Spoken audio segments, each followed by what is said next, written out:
So for background, I'm the CEO of Vorbos. We've been in the connectivity space in the UK and operating in central London for over 10 years. I founded the business 17 years ago. And the last 4 years, we've been particularly focused around a fibre network build in London. We're around 400 people today. And as a result of our build, we're now the second largest fibre network in central London, and the largest business-only network. So we're targeted exclusively at providing services to businesses. And because of that, we don't have the added complexities that come with trying to build a network that is dual purpose for both consumers and business customers. So most of our build has actually happened during COVID, or post-COVID, I should say, with it having started in 2019. And I suppose that puts me in a really good position to then comment on some of the kind of key themes for this conference, this virtual conference, and also for this talk. The other thing that's kind of interesting about where we're coming from is that in this instance we're the overbuilder, I suppose. So we've got obviously London pretty well covered by BT Openreach. And we are our network is overbuilding there. So this is kind of the inverse of what's happening in a lot of the rural networks that we see around the UK, where you have smaller FTTH companies going out and trying to kind of reach those areas that were not previously penetrated with fibre, and then facing competitive overbuild from either other providers or from the national incumbent, which is Openreach. Obviously, a lot of what I talk about is our expertise is very much UK centric, so that's going to be a bit of the focus. But actually, a lot of the stories of what's happening in the UK do translate across Europe. So I might be a little bit biased, particularly sort of speaking as an overbuilder. And I guess that one of the first themes to touch on this morning is that not all networks are equal. So I think it's very easy and particularly from a sort of investment banker's perspective, perhaps, it's very easy to sit back and say, okay, well, overbuild is overbuild. If two networks are sharing the same geographical space, then there must be some equivalence. And as I touched on already, just thinking about the Vorbos network, we're exclusively for business. So that's allowed us to engineer a network that is of a higher quality and generally using more expensive components because we're serving business customers. If that were a dual purpose network, or if that were to serve consumers, then obviously there would be some passive optical infrastructure upon there might be, and there would be probably more cost driven build architectures involved. So when we look at our network versus the incumbent, there's actually quite a lot of shared infrastructure when we think about duct space and some of the kind of street asset. But actually, there are some fundamental differences, right? So everything from the deployment topology of our network, the types of cables we use, the way they're jointed, all the way through to how we actually operate that. So I guess the key takeaway here is firstly not to assume that because two networks share the same geographical space that they are equivalent, and that necessarily constitutes overbuild. And I think that would be a really valuable lesson, and something that I'm consistently seeing when this topic comes up in various fora is to first really consider the equivalence of the networks before we sort of state that there's overbuild happening. So not all networks are equal. Not all overbuild is equal, and sharing geographical space doesn't necessarily constitute overbuild. And actually, as those networks are differentiating themselves by service, then really not only can they be quite similar networks, but they have the ability to further differentiate just based on the way in which they provide their services. And again, if I use Borbos as an example, we're able to differentiate quite substantially. Having built a different asset, we're able to differentiate quite substantially by virtue of our speed to connect customers, which has always been a pain point in London. So that is getting new customers on net really, really fast. And there we're talking about sub 4 weeks, which was previously unattainable. It's about tapping into new levels of bandwidth. So where we're able to deliver a minimum of 10 gig to our customers and all the way up to 100 gig as a standard product. And then having built a network that just has way more capacity than the competing networks. And so for those reasons, like we sort of I sort of tease that out at the beginning of well, we're the overbuilder, but actually in many ways we're not, because we're bringing a previously unseen capability to the market in which we operate. So if we go back a second and we think about the landscape, so we've talked about COVID as being a kind of a key inflection point in this industry, and we've seen a huge amount of fibre investment following COVID. And I suppose it's worth just going back 3-4 years and reflecting on why and how that's happened. We had a period of low interest rates, and then we had in Europe early 2020.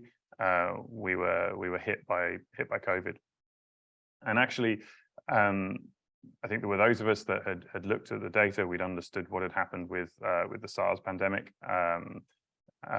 in Asia over a decade previously, and one of the things that was really apparent was the change in infrastructure investment. So clearly there were a load of asset classes that were suffering, and there were a lot of investors with capital to deploy, and that definitely created an opportunity for increased investment in infrastructure, and in particular in telecommunications infrastructure and fiber. I think the other thing that we saw, and again this was evident from what previous patterns we'd seen in similar pandemics, but I think the lessons hadn't been learned globally, which was a drive in increase in things like VPN technologies, video conferencing. Of course, we're all on Zoom.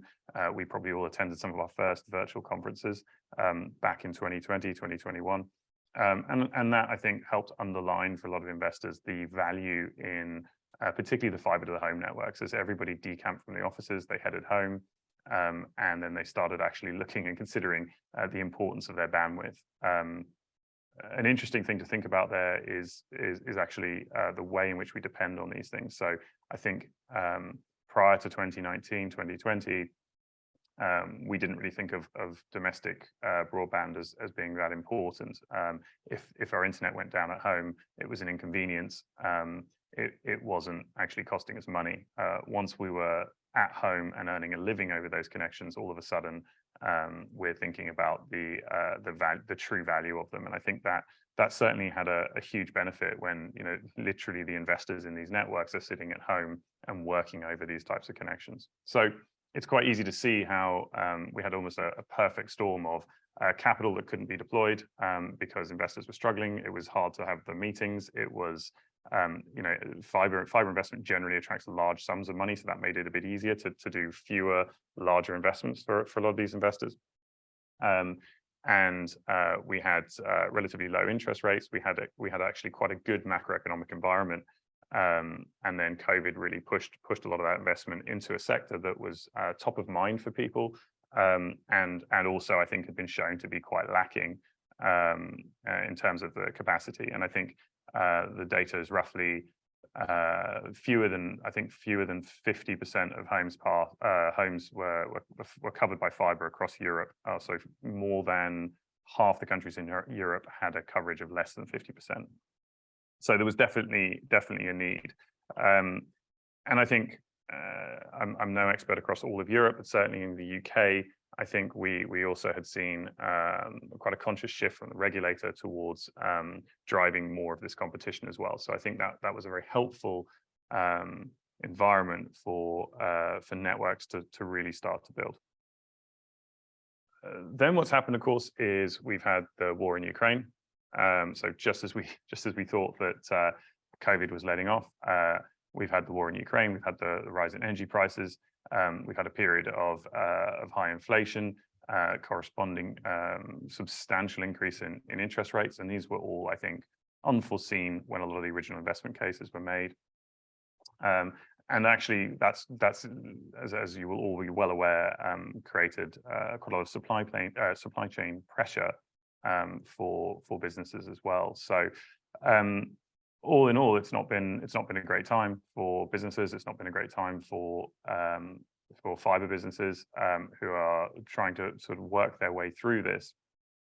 And certainly, I think it's fair to say that a number of networks are finding that their business models are being tested, or at least their investment cases are being stress tested probably earlier than anyone thought, and largely because fundamentally the cost of debt has risen materially within the last 12 months or so. But to step back a minute and think about this a little differently, I suppose. There was a comment yesterday, I think, when I posted on LinkedIn about giving this talk, which was great, around essentially a free market and how a free market should be able to service these needs. But I think one of the challenges is that we, in really no country in Europe, did we start with a clean slate. So we basically always have a former state monopoly. And that's been privatized, and then we have a regulator, and so we then have this regulated environment in which everybody's having to operate. And we know there are a few reasons that we know monopolies don't perform. And generally speaking, what we're talking about here is a lack of innovation, the lack of competition, and as a result, an inability to really tap into the deflationary nature of technology. So what do I mean by that? Well, when we have an incumbent that really doesn't have to innovate, it's not competing for the customers, it's not having to be a customer-focused operator, and is really thinking more in terms of, for example, in the UK, thinking about having to just achieve coverage for as many premises as possible, and not really thinking about the quality in which that's done, or having to compete on quality with other providers. We end up essentially not encountering the deflationary nature that we would expect from innovation in technology, and I'll come back to that in just a second. But if we think about that for a moment, in a competitive market, technology should be deflationary, and all technology, we certainly at Vorbos, it's my view, it's our company view, all technology is deflationary, and what that means is it tends towards abundance. And the cost of that technology ultimately becomes trivial. There are some really obvious examples here. Computer memory is a great one that we don't really think about, or it's been a good decade now since you really have to worry about having enough storage on a device. Sure, you might need to buy another memory card or a bigger hard disk, but it's actually trivially cheap, and we're not really thinking about going and deleting files to save space. So computer memory is now fully abundant. On more of a consumption side, things like mobile data are a really good example of this. So we now are in a world where it's very easy to have unlimited mobile data, and practically what that means is it drives very different behaviors, because you're no longer having to think about the way in which you're using that. We're not back in the days of the late 90s where it was 20, 50 cents to send a text message. Now it's free, it's WhatsApp, it's abundant. I can watch Netflix on the go, and not have to think about it. But the problem is when we get into particularly in the fixed network and the fixed carrier space, and now just switching back a second to thinking about these former monopolies, is that because we haven't had this competition, it just hasn't driven this kind of deflationary change in the fundamental capacity and capability of these access networks. So as a result of that, what we've accrued, and I think what we've accrued all across Europe, is essentially national level technical debt. And that's a huge problem, and it creates it's a huge problem, but it also creates a huge opportunity. And so I think that's fundamentally why we and why a number of other operators are really quite bullish about this market, because we can see that those incumbent networks have really underperformed, and we're dealing with really quite legacy technology. One of the best examples that I use for this is often with clients, is to point out that if they sit at their desk in their office in London, turn off the Wi-Fi on their mobile device and run a 5G speed test. If they're sitting by a window, they've got really good 5G reception, and then go and do the same speed test on their desktop or on their laptop. In almost every case, they will get less. They'll get a lower speed test result on their desktop than they get on their mobile device. And you can clearly see how this has happened. There is competition in those 5G networks. There is actually a very healthy, competitive, albeit regulated, but competitive market, and that has actually really helped drive the technology forward. But we haven't seen the same on fixed lines, and so that's massively lagging behind. And we see that business bandwidth has really suffered as a result. And for us, that's a massive opportunity, but it's actually a massive opportunity really across all sectors, both business and consumer, and I think all across Europe. And we're seeing that making some really tremendous business cases. But coming back to a second to really the topic of this talk as well, is then we sort of start thinking about, okay, what differentiates these operators? So I started by saying that not all networks are equal, not all overbuild is equal. But just because it's a new network doesn't really justify that it's necessarily different. And that's really where, again, I might draw on some examples that are very close to home for us. But I suppose really the best operators will be using that technology to do fundamentally three things. They'll be using it to reduce the cost to build. They'll be using it to reduce the cost to operate, and they'll be using it to provide a better service. So on the cost of build, we can think about that in terms of things like access to infrastructure regulation. So all across Europe, we have, and in the UK, we have a whole variety of regulatory tools that have enabled networks to build at a lower cost. And this, for example, means opening up duct infrastructure that was previously inaccessible, and creating incentives and opportunities to collaborate with local authorities to actually build these networks at a lower cost, and build them at a cost that was previously unseen by some of the incumbent networks, or the networks that were built 10, 20 years ago. It might also be, if we think about a mobile example for a minute, it could be that fundamentally the technologies just exist at a lower cost point. So that would be things like Open RAN or O-RAN in mobile. And it could be something as mundane in a fixed fiber network like ours. It could be something as mundane as a ribbon splicing technology. So that's the ability to actually splice 12 fibers all at once, and that actually allows us maybe 4 times the splice throughput per hour spent in the field performing that action. On the operational side, data-driven models, better software, no-code tools. These are all things that are going to change the way in which the networks are able to operate and able to manage their asset. And then in terms of providing better service, well, that ultimately means better capacity, less contention, more diversity, and more bandwidth. And so those are the fundamental areas in which operators will differentiate themselves, and ultimately should be able to compete with the incumbent operators, and particularly those who've been around a while.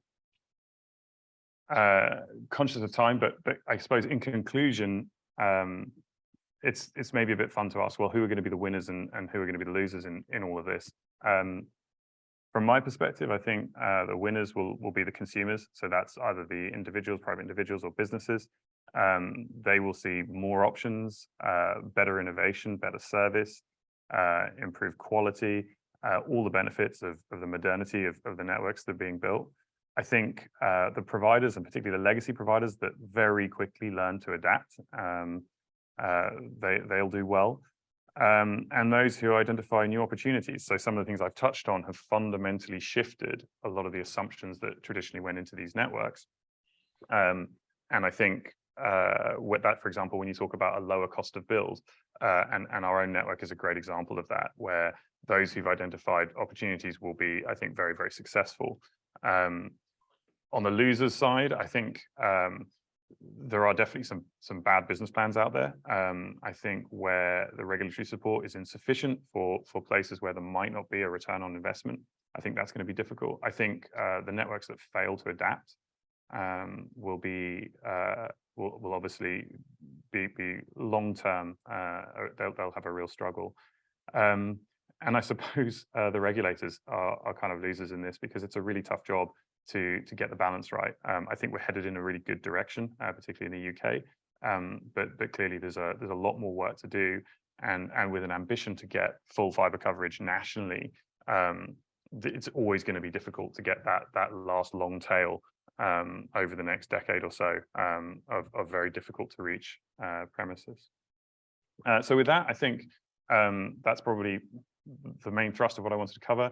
I do have a whole bunch of other examples I can draw on, particularly on that technological piece around what do those operational models look like, and how are they different, and what are the things that we're doing as a business. But we also have maybe you could just give one example, Tim, because I always think examples are what make anything compelling and convincing, really.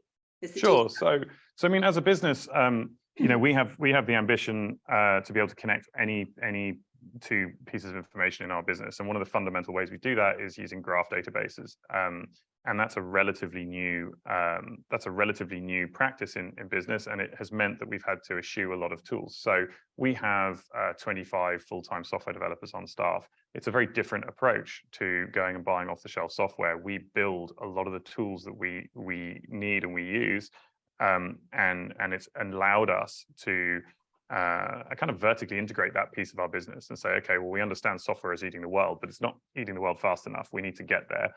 And we need to get there by having our own team of people that can actually deliver that change. And by doing that, it actually makes all the data in our business addressable. And that, to then give you the kind of complete example, takes us to a place where, for example, with fault finding, we're able to very, very quickly figure out, for example, if there is damage to a physical asset in the street, to be able to say, okay, who are all of the customers, the distinct customers who have us, or what are all the technical contact email addresses for all of the customers who have a service where that service has a fibre, and that fibre goes through a joint which is in this chamber. And that's actually a very difficult question for a lot of networks to ask, but for us it's a trivially easy one. So and that is because you built that in right from the start. That's right, yeah, and because we've kind of understood the importance of that. I mean, operationally, we've been doing this for over a decade, and so understanding the value that brings, and sort of already understanding what that use case is from a customer perspective is really important. Okay, well, I've got a million questions, but the deal is that the attendees get to ask, so I think that's only right. So from Andreas, he asks, does your business model require regulated cable duct sharing? And what sort of certification or documentation is there about the quality of the ducts? Yeah, so I mean, fundamentally, we've been able. I posted on LinkedIn on Friday, finally, kind of a full picture of our coverage network, but all of central London is now addressable by our network, and it's taken about 4 years to do that build.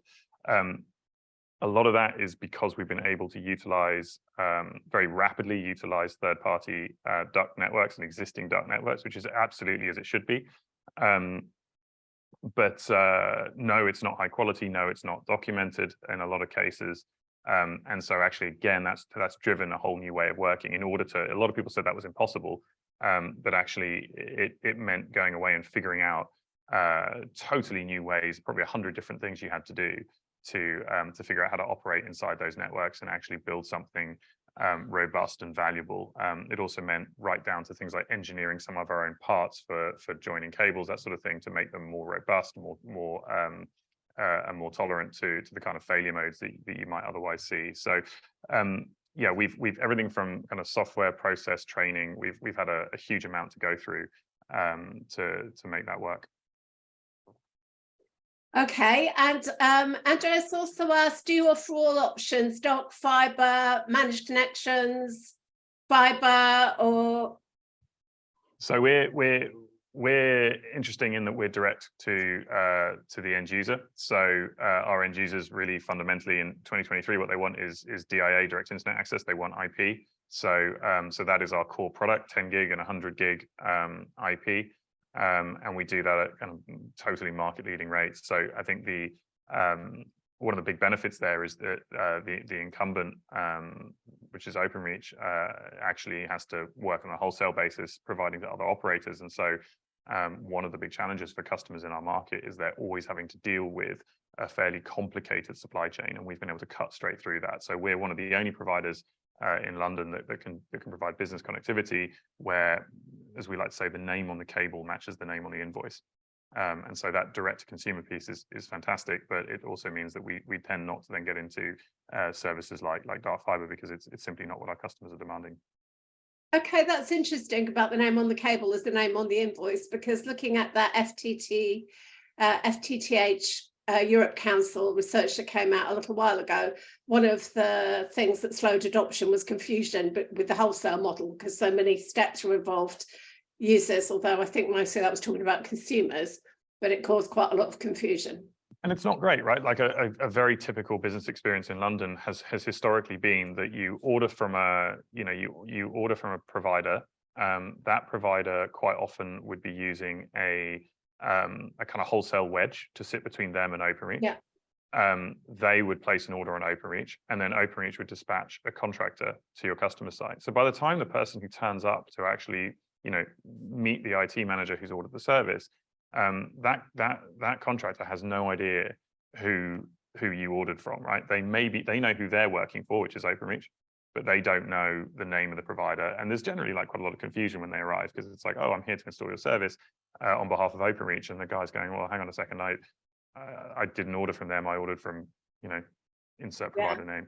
And I think, yeah, it doesn't, and I think what immediately comes across as well in those situations is the customer knows that when it goes wrong, it's going to be a nightmare, and invariably it is, right? Yeah, we've all been who's accountable? Oh, it's not us, because it exactly. never is us, is it? Exactly. So I mean, that's the great bit, is that we can, whilst it might not be our fault if it goes wrong, I can guarantee you it will be us that is responsible for fixing it, and that's the sort of thing that customers love to hear.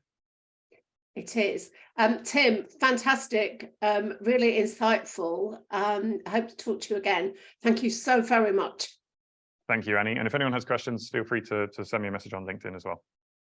Okay, well, Andreas had a whole queue, so he may well do that, I think. Thank you very much. Thank you.